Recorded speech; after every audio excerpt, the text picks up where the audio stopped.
سيئات أعمالنا ونعوذ بالله من شرور أنفسنا ومن سيئات أعمالنا من يهد الله فلا مضل له ومن يضلله فلا هادي له ونشهد أن لا إله إلا الله وحده لا شريك له ونشهد أن سيدنا وسندنا ومولانا محمدا عبده ورسوله أرسله بالحق بشيرا ونذيرا وداعيا إلى الله بإذنه وسراجا منيرا أما بعد فأعوذ بالله من الشيطان الرجيم بسم الله الرحمن الرحيم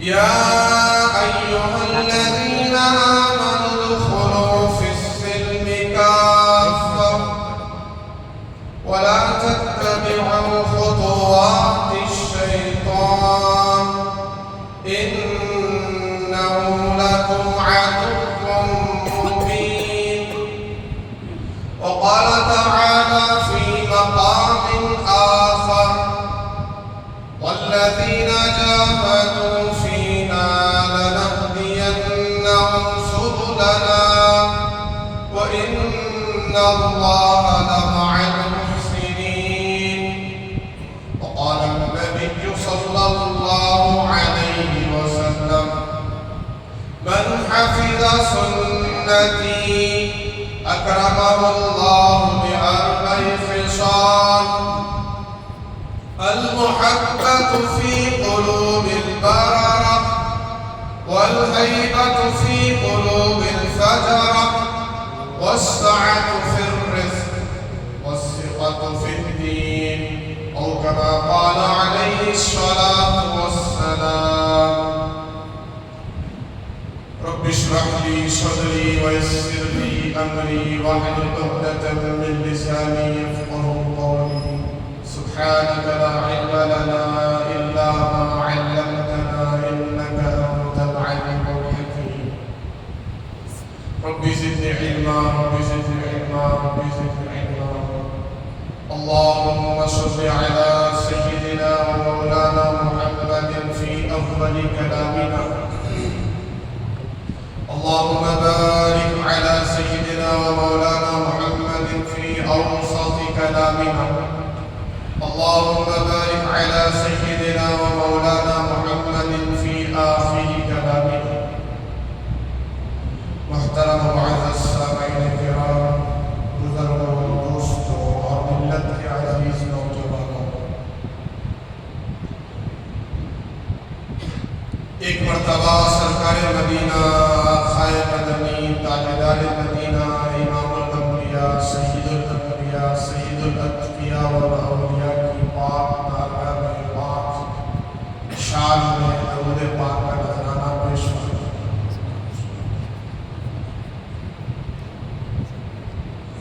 معزز سامعین کرام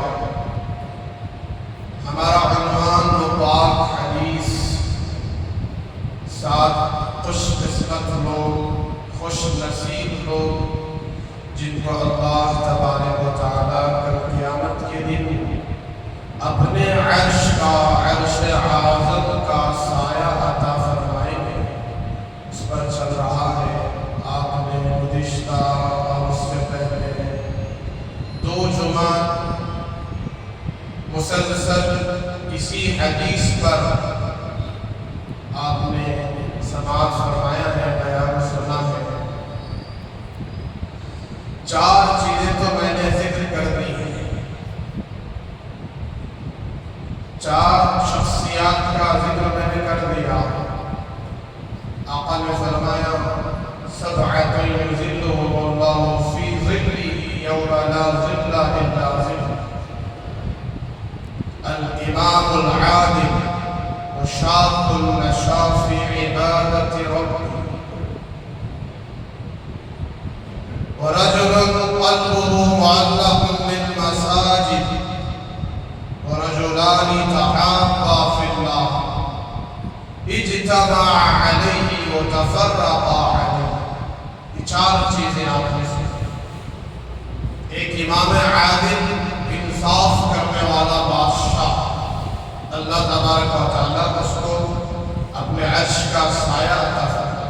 ایک منصب ہے، عہدہ ہے، اللہ نے عطا فرمایا، بادشاہ بنایا، وزیر بنایا اور بڑا بنایا، عہدے والا بنایا، امیر بنایا.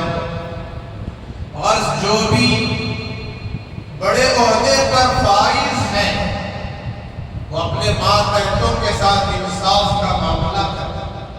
صرف اس میں بادشاہی نہیں ہے، ہر وہ بڑا جس کے ماتحت بہت سارے لوگ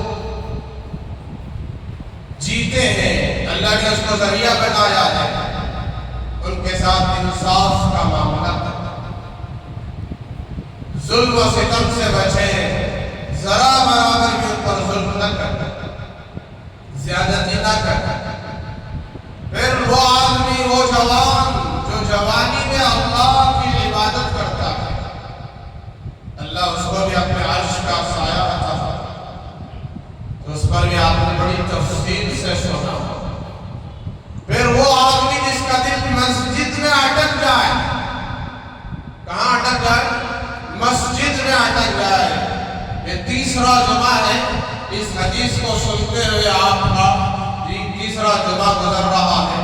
ہم میں سے وہ کون خوش نصیب ہے جس کا مسجد میں دل اٹک گیا، باہر بازار گیا ضرورت کے لیے، کاروبار کر رہا ہے اپنی ضرورت کے لیے، گھر میں ہے ضرورت کے لیے، اپنی ضروریات پوری کر رہا ہے بشری تقاضے کی وجہ سے، لیکن اس کا دل کہاں ہے؟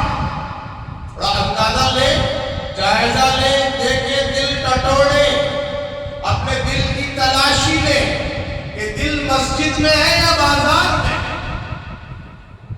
لینے کی ضرورت ہے. ہر آدمی اپنا ٹیسٹ کرے. میں آپ کا ٹیسٹ نہیں کر سکتا، نہ آپ میرا ٹیسٹ کر سکتے ہیں کہ مولانا کا دل کہاں ہے، مسجد میں ہے یا باہر بازار میں گھوم رہا ہے. اور میں آپ کا دل ٹیسٹ کر کے نہیں بتا سکتا کہ آپ کا دل مسجد میں ہے یا بازار میں ہے. آپ خود اپنا ٹیسٹ کریں کہ دل کہاں ہے. تو اس خوش نصیب کے لیے یہ بشارت سنائی، رجل قلبه معلق بالمساجد، کہ آج ہم سب کا دل مسجد میں ہے یا مسجد کے باہر. حدیث میں یہ نہیں کہا کہ ہمیشہ وہ مسجد میں رہتا ہو. مسجد میں رہنے کے لیے پورے وجود کا ہونا ضروری. سمجھتے ہیں وجود؟ جسم بھی ہونا ضروری ہے، اور ہاتھ اور پیر سارے اعضاء جسم میں ہیں. سارے اعضاء کا جیسے آپ بذات خود آج اپنی مرضی سے، اللہ کی توفیق سے، اللہ کے گھر میں بیٹھے، مسجد میں بیٹھے، آپ کا وجود یہاں ہے تو بازار سے خالی ہے. آپ بازار میں نہیں ہیں، آپ مسجد میں ہیں تو گھر میں نہیں ہیں، آپ گھر میں ہیں تو بازار میں نہیں ہیں، آپ بازار میں ہیں تو مسجد میں نہیں ہیں. بات صحیح ہے غلط ہے؟ تو آپ مسجد میں بیٹھے ہیں تو کہاں نہیں ہے؟ باہر نہیں ہے، بازار میں نہیں ہے، گھر میں مکان میں نہیں ہے. تو اللہ نے آپ کو مسجد میں بٹھایا ہے، آنے کی توفیق دی ہے. لیکن حدیث میں وجود کا ذکر نہیں کیا گیا، جسم کا ذکر نہیں کیا گیا، بلکہ دل کا ذکر کیا گیا. رجل قلب کے معنی دل کے ہیں، قلبہ معلق فی المساجد، کہ اس آدمی کا دل مسجدوں میں اٹک جائے.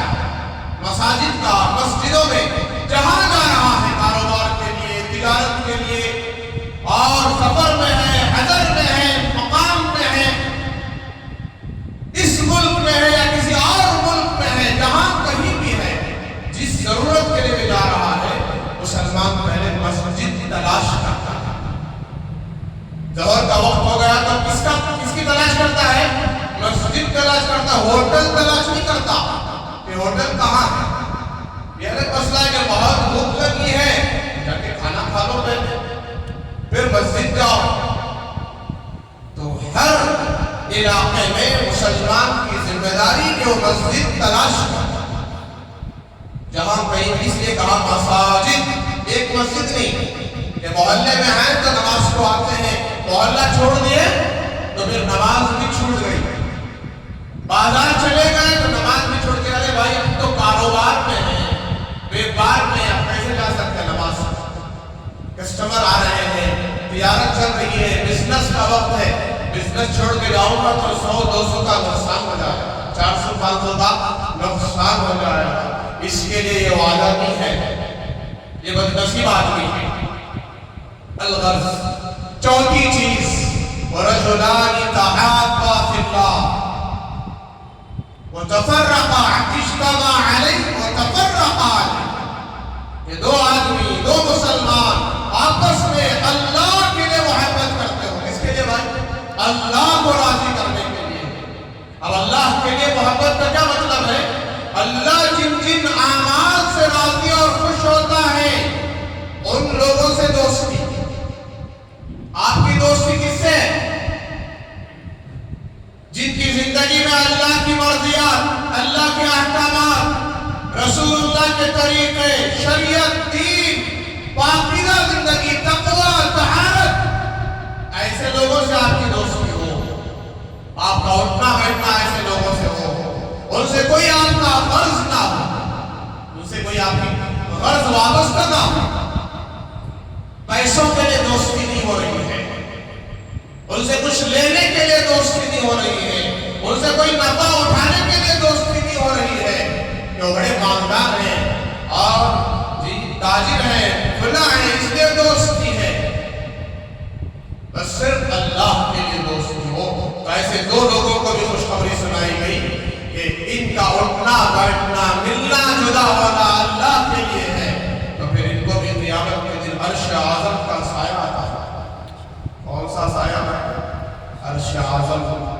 قیامت کے دن یہ آپ نے بارہا قیامت کی ہولناک کی قیامت کے مناظر کو سنا ہے. جس دن ایک عام انسان نہیں، کوئی ولی نہیں، کوئی بزرگ پیر شیخ نہیں، کوئی عالم مفتی محدث مفسر نہیں، کوئی مبلغ بزرگ نہیں، کوئی صحابی نہیں، بلکہ کائنات کی سب سے مقدس ہستیاں جن کی زندگیاں معصوم زندگیاں ہیں، جن کے اعمال نامے میں کوئی گناہ لکھا ہوا نہیں ہے، ایسی پاک ہستیاں انبیاء نفسی نفسی کر رہے ہوں گے. کیا کر رہے ہوں گے؟ نفسی نفسی، یا ربی نفسی نفسی. حضرت آدم کہیں گے یا ربی نفسی، حضرت نوح کہیں گے یا ربی نفسی، شیش کہیں گے یا ربی نفسی. اے رب میری جان، میری جان، میری جان. میں آج تجھ سے کسی کا سوال نہیں کروں گا، آج میں تجھ سے کسی کی سفارش نہیں کروں گا. لوط کہیں گے نفسی نفسی، صالح کہیں گے نفسی نفسی، ابراہیم کہیں گے نفسی نفسی علیہ السلام. موسیٰ علیہ السلام کہیں گے نفسی نفسی، عیسیٰ کہیں گے نفسی نفسی. وہ سب تمام جتنے انبیاء پیغمبر دنیا میں آئے سب کی زبان پر نفسی نفسی ہوگا. اتنا خطرناک عالم، آسمان لوہے کا، زمین تانبے کی کتنی مرتبہ ہم نے سنا ہے. سورج ایک میل کے فاصلے پر اور ہمارے پیر میگنیٹ کی طرح لگ جائیں گے. اتنی پریشانی، اتنی شدت، اتنی تکلیف، اتنی مصیبت میں آدمی مبتلا ہوگا کہ بندے کہیں گے اے اللہ، اے رحمان، اے رحیم، ہمارے ہاتھ پر رحم فرما، کرم فرما. پکاریں گے، چیخیں گے، چلائیں گے. اللہ بڑے جلال میں ہوں گے، اللہ بڑے غصے میں ہوں گے. اللہ جلیل ہیں، اللہ کی صفت جلیل. اللہ دنیا میں رحمان، آخرت میں رحیم. اللہ بہت غصے میں ہوں گے جلال میں. روایت میں لکھا ہے اللہ کسی سے 500 سال تک بات نہیں کریں گے. 500 سال تک بندے پکاریں گے بھی بات نہیں کریں. ایک روایت میں لکھا ہے 40 سال تک اللہ کسی سے بات نہیں کریں گے. اب جتنے یہ فرعونی تھے، حامانی تھے، شدادی تھے، ابی بن خلف کے ماننے والے تھے، ابو جہل جیسے بدبخت نالائق تھے، یہ سب اللہ کو پکاریں گے. اللہ کو کسی پر رحم نہیں آئے گا. انبیاء نفسی نفسی کہہ رہے ہیں. اس وقت بندے کہیں گے اے اللہ آپ کو جہنم میں ڈالنا ہے تو ڈال دیجئے. کہاں ڈالنا ہے؟ دوزخ میں ہمیں ڈالنا ہے تو ڈال دیجئے، لیکن اس قیامت کی مصیبت سے بچا دیجئے. حالانکہ جہنم کی مصیبت اس قیامت کی مصیبت سے 1000 گنا بڑھ کر ہے. سن رہے ہیں، سو رہے بھائی؟ گرم گرم پانی اور ٹھنڈی ٹھنڈی نیند. جمعہ کے دن ماشاءاللہ بہت سارے شاید سونے ہی کے لیے آتے ہیں. اللہ سب کی حفاظت کرے. دیکھ لے کر اگر سو جائے تو بھائی موضوع چلا جائے. تو قیامت کا منظر اتنی ہولناک کہ بندے کہیں گے اللہ آپ کو دوزخ میں ڈالنا ہے ڈال دیجئے. ہم دوزخ میں جانے تیار ہیں. قیامت کی سختی برداشت کرنے تیار ہیں. ہم برداشت نہیں کر سکتے. سب اپنے پسینے میں ڈوب چکے ہو. تو ایسے موقع پر کسی کو عرش کا سایہ مل جائے، عرش اعظم کا سایہ مل جائے، اللہ اکبر کبیرہ، وہ کتنا خوش قسمت بندہ ہے. تو یہ دو بندے آپس میں ملتے ہیں اللہ کے لیے، جدا ہوتے ہیں اللہ کے لیے، ملنا بھی اللہ کے لیے، جدا ہونا بھی اللہ کے لیے. اور پانچویں چیز ذرا غور سے سننا. سرکار مدینہ حضرت رسول اللہ صلی اللہ علیہ وسلم نے فرمایا وَرَجُلٌ طَلَبَتْهُ ذَاتُ مَنْصَبٍ فَقَالَ إِنِّي أَخَافُ اللَّهَ. ایک وہ آدمی جس کو کسی شریف خاندان کی عورت، شریف خاندان کی لڑکی، عورت اور خوبصورت بھی ہے، خاندان بھی اچھا ہے، منصب والی، مقام والی، کوئی گری پڑی عورت نہیں ہے، شریف خاندان کی عورت اور خوبصورت بھی ہے، جمالی بھی. وہ اس آدمی کو گناہ کی طرف مائل کرے، بلائے گناہ کی طرف، خواہش پورا کرنے کے لیے بلائے، اپنی شہوت پوری کرنے کے لیے بلائے. تو وہ آدمی کہے فقال انی اخاف اللہ، اللہ سے ڈرتے ہوئے کہے مجھے اللہ کا ڈر ہے، اللہ کا خوف ہے، میں اس کام کو ہرگز نہیں کر سکتا. زمانے اس کی گواہی دیتے ہیں کہ حالات انبیاء پر بھی آئے، حالات اولیاء پر بھی آئے. گناہوں کی طرف نبی کو بھی بلایا گیا، شہوت پورا کرنے کے لیے، حرام کاری کے لیے، بدکاری کے لیے، زنا کاری کے لیے نبی کو بھی بلایا گیا، ولی کو بھی بلایا گیا. ایک نبی گزرے ہیں حضرت سیدنا یوسف علیہ السلام. یہ کون ہے؟ یہ نبی ہے اور نبی کے بیٹے ہیں، نبی کے پوتے ہیں، نبی کے بڑ پوتے ہیں. ان کے ابا بھی نبی حضرت یعقوب علیہ السلام، ان کے ابا بھی نبی حضرت اسحاق علیہ السلام، ان کے ابا بھی نبی حضرت ابراہیم علیہ السلام. یاد ہے نا؟ 4 سلسلے، ابراہیم علیہ السلام نبی، اسحاق علیہ السلام نبی، یعقوب علیہ السلام نبی، یوسف علیہ السلام نبی. نبی بھی اور اتنے حسین، اتنے خوبصورت. اللہ تبارک و تعالیٰ نے خوبصورتی کے 2 حصے پیدا کیے، خوبصورتی کے 2 حصے کیے. ایک حصے کو پوری انسانیت میں بانٹ دیا، سب کو تھوڑا دنیا میں آج مرد اور عورتیں خوبصورت ہیں، ان سب کو اس ایک حصے میں سے ملا ہے تھوڑا تھوڑا. وہ دیکھنے میں بہت خوبصورت لگتا ہے، خوبصورت لگتی ہے، تو ان کو جو ملا ہے وہ اس ایک حصے میں سے تھوڑا تھوڑا ملا. اور ایک حصہ جو بچا ہے اللہ تبارک و تعالیٰ نے یہ اکیلے حضرت سیدنا یوسف علیہ السلام کو عطا کیا. آپ اندازہ لگائیں کتنے حسین تھے وہ، کتنے خوبصورت. کتابوں میں لکھا ہے حضرت جب پانی پیتے تو اترتا ہوا نظر آتا تھا، پانی اترتا ہوا نظر آتا تھا. اتنی حسین. مصر کی عورتوں نے آپ کے حسن و جمال کو دیکھ کر انگلیاں کاٹ لیا. مصر کی عورتیں کوئی بدصورت عورتیں نہیں، بہت خوبصورت عورتیں. انہوں نے حضرت یوسف علیہ السلام کے حسن و جمال کو دیکھ کر کہا قلنا حاشا للہ ما ھذا بشر ان ھذا الا ملک کریم. یہ تو خدا کی قسم انسان نہیں ہو سکتے، یہ تو بشر ہو نہیں سکتے، تو بزرگ فرشتہ ہے، فرشتہ ہے، کوئی دیوتا ہے، انسانی مخلوق نہیں ہے. تو یہ حضرت یوسف علیہ السلام میں تفصیل میں جائے بغیر عرض کر دوں کہ زلیخا کے محل میں رہتے تھے، عزیز مصر کے محل میں رہتے تھے، اور مصر کے بازار سے بیچے گئے. ان کے بھائی ان کے دشمن تھے، لے جا کر کوفے میں ڈال دیا، کوفے سے قافلے والوں نے نکالا، لے جا کر مصر کے بازار میں بیچ دیا. باپ سے جدا ہو گئے. اب مصر کے بازار میں ہے، مصر کے بازار سے عزیز مصر خرید کے ان کو لے گیا، جو قیمت تھی ان کی وہ قیمت دے کر لے گیا. اور اب محل میں ہیں 24 سال کے نوجوان. کتنے سال کے؟ 24 سال کے نوجوان. زلیخا بارہا مائل کرنے کی کوشش کرتی ہے، ان کو گناہ کی طرف بلانے کی کوشش کرتی ہے، گھورتی ہے، دیکھتی ہے، پھسلانے کی کوشش کرتے ہیں، لیکن یہ فتنے سے بچے ہوئے.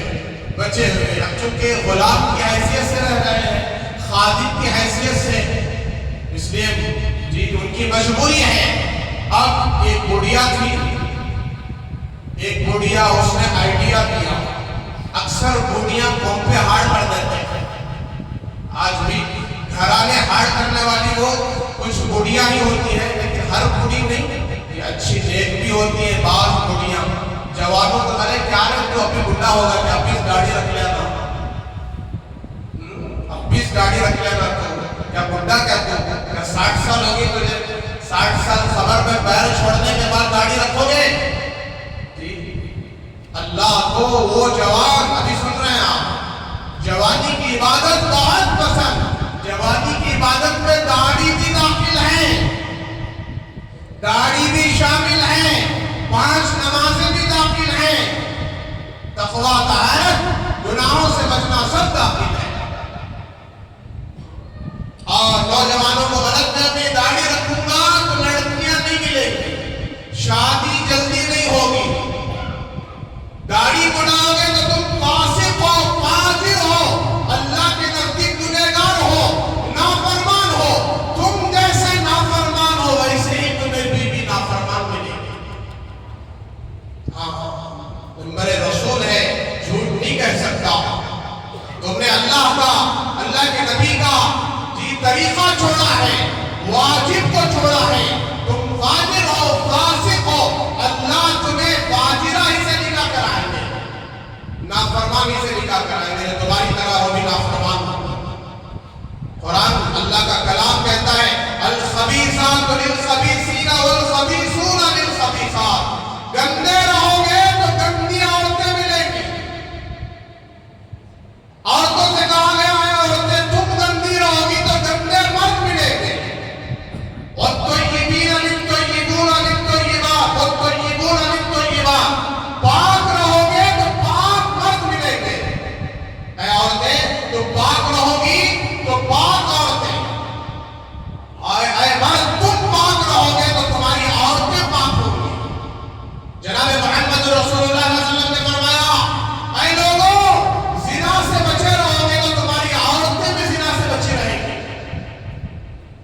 ساتوں دروازے بند کرا دو، ساتوں دروازوں کے بعد جو تمہارا کمرہ ہے اس کمرے میں جا کر اپنی خواہش پوری کرنا۔ کون آئیڈیا دے رہے سے؟ وہ بوڑھی کو پیار کرنے والا، اللہ حفاظت کرے۔ تو اب ایسے ہی اس زلیخا نے کیا کام، حضرت یوسف کو بہکا کر لے گئی۔ اب چونکہ یہ غلام تھے، جوان تھے، نوکر تھے، وہ گئے دروازہ بند کرتے چلے گئے خادم، ساتویں دروازے سے جب داخل ہوئے تو کمرے کے اندر وہ بھی بند ہو گیا۔ تو حضرت یوسف علیہ السلام کو علم ہو گیا، پتہ چل گیا کہ یہ دروازہ، یہ بھی ساتھ یہ دروازہ بند ہے، تالا لگا ہوا۔ اب یہ زلیخا کہنے لگی کہ ہیت لک، قالت ہیت لک، جلدی کرو، جلدی کرو، میں کب سے تمہارا انتظار کر رہی ہوں، کب سے تمہاری محبت میں پاگل ہو گئی ہوں، میری خواہش پوری کرو، میری خواہش پوری کرو۔ تو حضرت یوسف علیہ السلام نے کہا معاذ اللہ، اللہ کی پناہ، میں یہ گناہ، زنا، بدکاری، مجھے اللہ سے ڈر ہے، مجھے اپنے معبود سے ڈر ہے۔ تو زلیخا نے اس کمرے میں ایک بت بنائے رکھا تھا، زلیخا بے ایمان تھی، ایک بت بنایا ہوا تھا، اس بت کی طرف دیکھ کر کہنے لگی اچھا اس معبود سے ڈر رہے ہو کہ کہیں یہ معبود دیکھ نہ لے ہمیں گناہ کرتے ہو، اچھا چلو ابھی میں اس معبود کو بند کر دیتے ہیں۔ تو یہ چادر لے گئی، چادر لے جا کر اس بت پر جو ہے اڑا دیا، اڑا کر کہنے لگے اب دیکھو ہمارا خدا بھی نہیں دیکھ رہا، کون نہیں دیکھ رہا ہے، ہمارا خدا بھی نہیں دیکھ رہا ہے، اب چلو۔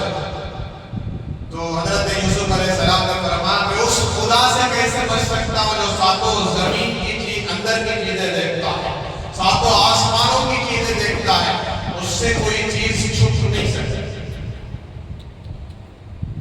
کہاں کہے بتا کہ تو کہاں نہیں، کہاں کہے بتا کہ تو کہاں نہیں، جلال تو جمال تو صاحب کمال تو۔ اللہ تبارک و تعالیٰ کی ذات ایسی ذات ہے، کوئی کیا کہہ سکتا ہے کہ اللہ کی ذات یہاں ہے وہاں ہے، کہاں کہے کہ وہاں نہیں، بتا کہ تو کہاں نہیں، ادھر بھی تو ادھر بھی تو، یہاں بھی تو وہاں بھی تو، ہر جگہ اللہ کی ذات ہے۔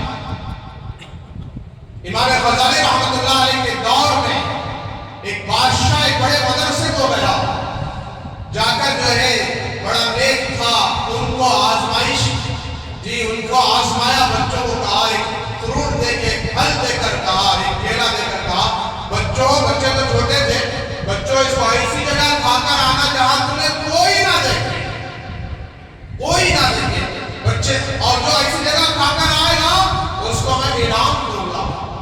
تو سب گئے، کوئی دروازے کے پیچھے کھڑے ہو کر کھا رہا ہے، کوئی کمرے میں چھپ کر کھا رہا ہے، کوئی بستر کے اندر کھانے لگا، کوئی درخت کے پیچھے چھپ گیا۔ اس میں امام غزالی رحمۃ اللہ علیہ بھی تھے، چھوٹے سے بچے طالب علم، سب کھا کر آ گئے اور سب نے کہا کہ میں یہاں کھایا، وہاں کھایا، یہاں کھایا۔ امام غزالی کے ہاتھ میں ویسے ہی کیلا رکھا ہوا تھا، تو اس بادشاہ نے پوچھا تم نہیں کھائے؟ تو امام غزالی کہنے لگے کہ بادشاہ جہاں سلامت، میں جہاں بھی جاتا ہوں، جہاں بھی کھانے کی کوشش کرتا ہوں، ایک ذات مجھے دیکھ رہی ہے، اللہ کی ذات، میں اس سے کیسے یہ چھپ کر کھا سکتا ہوں۔ تو یہ اللہ والے امام غزالی رحمۃ اللہ علیہ، اولیاء اللہ، بزرگان دین، یہ اللہ کو جانتے ہیں، پہچانتے ہیں۔ اللہ ہماری ہر گھڑی کو جانتا ہے، ہر لمحے کو جانتا ہے۔ ایک آدمی بند کمرے میں چلا گیا گناہ کرنے کے ارادے سے، کوئی نہیں ہے، اس کا خیال ہے، اس کا گمان ہے، اب مجھے کوئی نہیں دیکھ رہا ہے، اچانک وہاں 10 سال کا کوئی بچہ آ جائے تو بھلا بتائیے آپ کیا وہ آدمی گناہ کرے گا؟ 10 سال کا بچہ بولتا بھی ہے، دوڑتا بھی ہے، سمجھتا بھی ہے، تو وہ گناہ نہیں کرے گا۔ اللہ تبارک و تعالیٰ کی ذات